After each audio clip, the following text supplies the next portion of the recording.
Good evening friends, मैं राजीव जायसवाल लक्ष्य फंडा पर एक बार फिर से आपका स्वागत करता हूं। दोस्तों, लक्ष्य फंडा पर आज से हम जीएस जीके का ऑब्जेक्टिव क्वेश्चन सीरीज शुरू कर रहे हैं। ये क्वेश्चंस प्रीवियस ईयर एग्जामिनेशंस में पूछे गए हैं। आइए आज की लेक्चर की हम शुरुआत करते हैं। एक कोटेशन लिखा गया है कि जब तक किसी काम को हम शुरू नहीं करते तब तक वह नामुमकिन ही लगता है।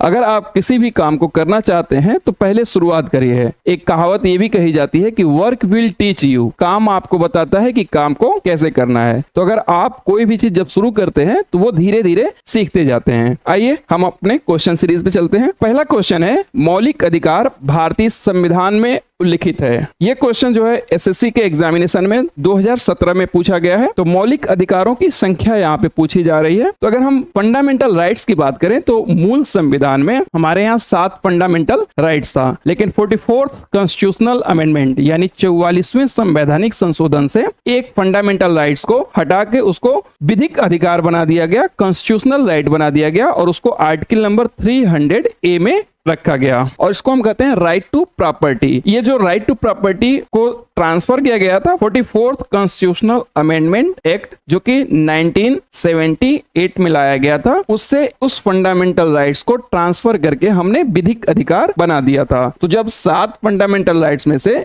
एक अगर हम हटा देंगे तो हमारे पास फंडामेंटल राइट्स की जो संख्या बचेगी वो बचेगा 6। तो वर्तमान में हमारे कॉन्स्टिट्यूशनल में 6 फंडामेंटल राइट्स हैं। आते हैं नेक्स्ट क्वेश्चन पे। सेम क्वेश्चन फिर रिपीट हुआ है कि भारतीय संविधान में कितने मौलिक अधिकारों की बात किया गया है। तो फंडामेंटल राइट्स की जो बात किया गया है वो हमारे यहाँ फंडामेंटल राइट्स 6 हैं। ठीक है, 6 फंडामेंटल राइट्स हैं और ये क्वेश्चन 2017 में पूछा गया है एमटीएस में और स्नातक स्तरीय परीक्षा में भी 2017 में अगस्त में पूछा गया है। देखिए, जो स्टैटिक्स जीके होते हैं वो बार बार रिपीट होते रहते हैं। तो अगर आपने कुछ ऑब्जेक्टिव क्वेश्चंस की अच्छे से प्रैक्टिस कर लिया है तो वो क्वेश्चंस आपको आगे वाले एग्जाम में मदद करते हैं। और अगर स्टैटिक पोर्शन आप अच्छे से तैयार कर लेते हैं तो जो करंट अफेयर्स है उसमें अगर कम भी मेहनत करते हैं तो आपके सफलता के चांसेस बढ़ जाते हैं।